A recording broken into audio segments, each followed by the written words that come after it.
எமது தாயகவாழ் உறவுகளுக்கு இனிய வணக்கம். கடந்த 24 மணி நேரங்களில் சவுதி அரேபியாவிலிருந்து கிடைக்கப்பட்ட செய்திகளோடு உங்களை சந்திக்கின்றோம். ஏடிசி அரேபியா வழங்கும் உங்கள் அபிமான திரை நட்சத்திரங்கள் பங்கு பெறும் மாபெரும் இசை கொண்டாட்டங்கள் வருகின்ற அக்டோபர் மாதம் 3ஆம் தேதி உங்கள் ரியாத் மாநகரில் இடம்பெற இருக்கிறது.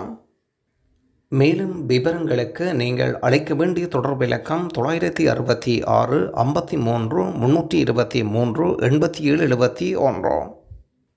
தமிழர்களுக்கான மாபெரும் இசை கொண்டாட்டங்கள் உங்கள் ரியாத் மாநகரில் வருகின்ற அக்டோபர் 3ஆம் தேதி இடம்பெற இருக்கின்றது. மேலும் விவரங்களுக்கு எங்களோடு இணைந்து கொள்ளுங்கள்.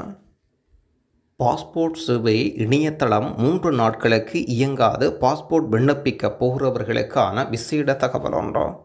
தொழில்நுட்ப பராமரிப்பு பணிகள் காரணமாக பாஸ்போர்ட் சேவை இணையதளம் வருகின்ற 29ஆம் தேதி இரவு 8 மணி தொடங்கி செப்டம்பர் 2ஆம் தேதி காலை 6 மணி வரை இயங்காது என்று அறிவிக்கின்றோம். வருகின்ற 30ஆம் தேதி நேர்காணல் திட்டமிட்டிருந்த விண்ணப்பதாரர்களுக்கு குறுஞ்செய்தி மூலம் அடுத்த நேர்காணல் குறித்த தகவல்கள் தெரிவிக்கப்பட்டிருக்கின்றது. தகவல் சென்னை மண்டல பாஸ்போர்ட் அலுவலகத்தின் விசேட அறிவிப்பொன்றோம். ஓமான் நாட்டில் நேற்றைய தினம் இரவு இடம்பெற்ற கார் விபத்தொன்றில் 4 இந்தியர்கள் உயிரிழந்திருக்கின்றனர். ஓமான் நாட்டில் ஹைமாக் என்ற இடத்தின் அருகே நடந்த சாலை விபத்தில் உயிரிழந்தவர்கள் இந்தியர் என்றும் அடையாளம் காணப்பட்டுள்ளனர். இந்தியா கர்நாடக மாநிலத்தைச் சேர்ந்தவர்கள் என்று அறியப்படுகிறது. 4 பேர் பரிதாபமாக உயிரிழந்திருப்பதுடன் இறந்தவர்கள் ஆதிஸ், பஸ்வராஜ், பவன்குமார், பூஜா மற்றும் விஜய் என்று அடையாளம் காணப்பட்டுள்ளனர். திங்கட்கிழமை இரவு 10 மணியளவில் இந்த விபத்து இடம்பெற்றதாகவும் அவர்கள் சென்ற கார் இன்னுமொரு வாகனத்துடன் மோதி பயங்கரமாக தீப்பிடித்திருக்கின்றது. உறவுகள் விசிட்டிங் விசாவில் ஓமான் வந்ததாகவும் அவர்களது உடல்கள் ஹைமா மருத்துவமனையின் பிணமுறையில் வைக்கப்பட்டிருக்கின்றது. தாயகம் திரும்பிய இந்தியாவைச் சேர்ந்த பெண் ஒருவர் வரும் வழியில் மாரடைப்பின் காரணமாக உயிரிழந்திருக்கின்றார். ஓமானின் மஸ்கட்டிலிருந்து இந்தியா திரும்பிய பெண் ஒருவர் மாரடைப்பின் காரணமாக உயிரிழந்திருக்கின்றார். ஓமான் தலைநகர் மஸ்கட்டிலிருந்து விமானம் மூலம் ஆந்திர மாநிலம் விஜயவாடா வந்து அங்கிருந்து சொந்த கிராமமான கொருமாமிடி என்ற செல்லும் வழியில் பேருந்தில் நெஞ்சுவலி ஏற்பட்டு உயிரிழந்திருக்கின்றார். தன்னுடைய பல கனவுகளுடன் வெளிநாடு சென்று குழந்தைகளுக்காக குடும்பத்திற்காக உழைத்து வீடு திரும்பிய வழியில் மாரடைப்பு ஏற்பட்டு பேருந்திலேயே இறுதி மூச்சை விட்டிருக்கின்றார். 2வது புகைப்படம் மகிழ்ச்சியாக தாயகம் திரும்ப முன்னர் மஸ்கட் விமான நிலையத்தில் எடுக்கப்பட்ட புகைப்படம். முதல் புகைப்படம் சில மணிநேர இடைவெளியில் அதே உடையில் பேருந்தில் உயிரிழந்த நிலையில் கண்ணீர் வரவழைக்கும் புகைப்படம். டெலிவரி துறையில் வாடகை வாகனங்களுக்கான அனுமதி. சவுதி அரேபியாவில் நீண்ட காலமாக வாடகை வாகனங்களுக்கான அனுமதியுடன் செயல்பட நிறுவனங்கள் பொருட்களை டெலிவரி செய்வதற்கு அனுமதி வழங்கப்படுகின்றது.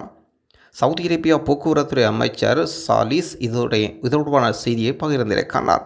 இவ்வாறு டெலிவரி பயன்படுத்தும் வாகனங்கள் குறித்த அனுமதி பெற்றிருக்க வேண்டாம். முன்னதாகவே டெலிவரி வாகனங்களுக்கான நடைமுறைகள் குறித்து அவர்கள் தெரிவிக்கையில், நீண்ட காலமாக வாடகை துறையில் செயல்பட நிறுவனங்கள் தங்கள் வாகனங்களை போக்குவரத்துறையில் இதற்கென்று பதிவு செய்ய வேண்டாம்.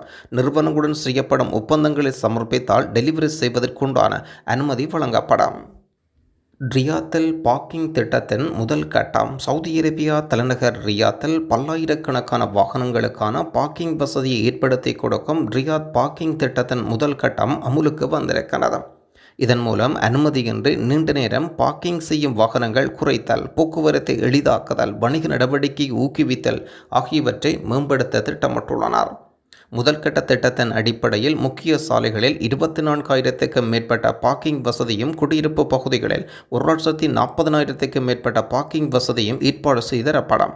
வசதியான பார்க்கிங் ஏற்பாடுகள் செய்தால் அதிகப்படியான வணிக நிறுவனங்கள் வாடிக்கைகளை அதிகரிக்க வாய்ப்பிருக்கிறது. இதன் காரணமாக வர்த்தக நடவடிக்கைகள் மேம்படும்.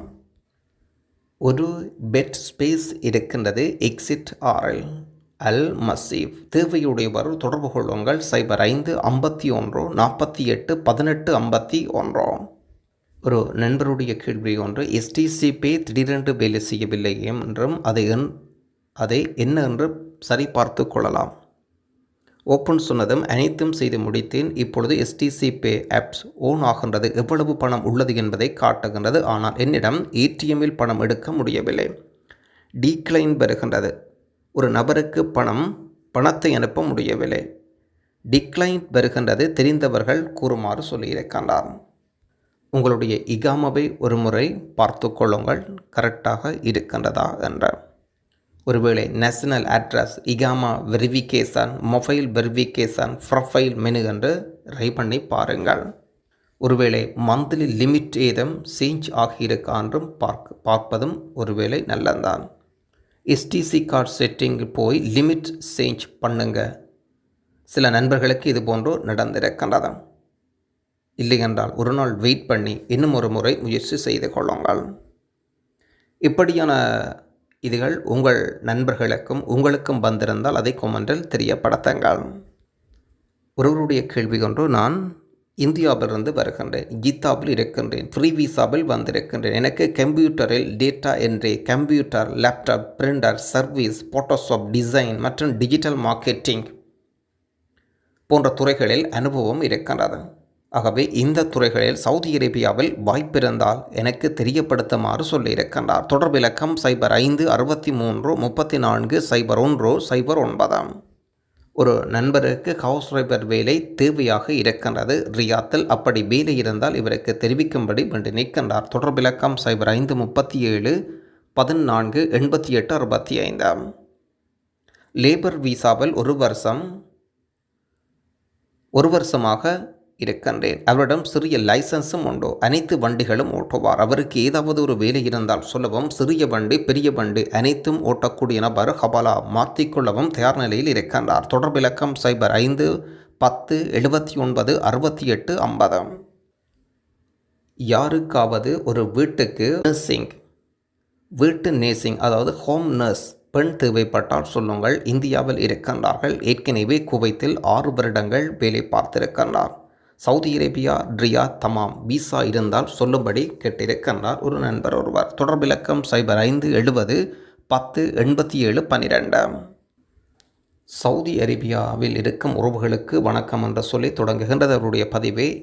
ஏர்டெல் சிம் யூஸ் பண்ணுகின்றேன், பேக்கேஜ் ரீசார்ஜ் பண்ணுறவர்கள் தெரியப்படுத்தவும். நான் 255 ரூபாய் பேக்கேஜ் ஒரு மாதம் ரீசார்ஜ் பண்ணினேன். ஆனால் வெளியே வரவில்லை.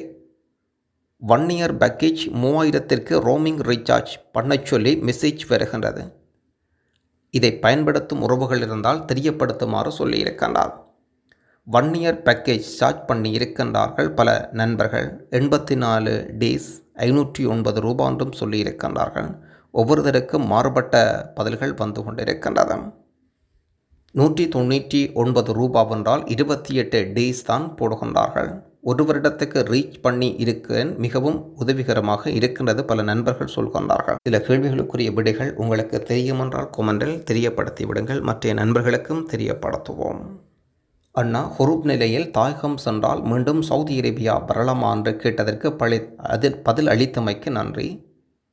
ஹபிலின் உத்தரவாதம் பெற்று புதிய ஹபிலிடம் பணி செய்து கொண்டிருக்கும் போது புது ஹபில் பணம் செலுத்தாதன் பெயரில் பழைய ஹபில் குறுப்பாகிவிட்டார். இதுதான் பிரச்சினை என்று சொல்கின்றார். அப்படி என்றால் நீங்கள் கண்டிப்பாக மீண்டும் செல்லலாம், பிரச்சினைகள் வராத.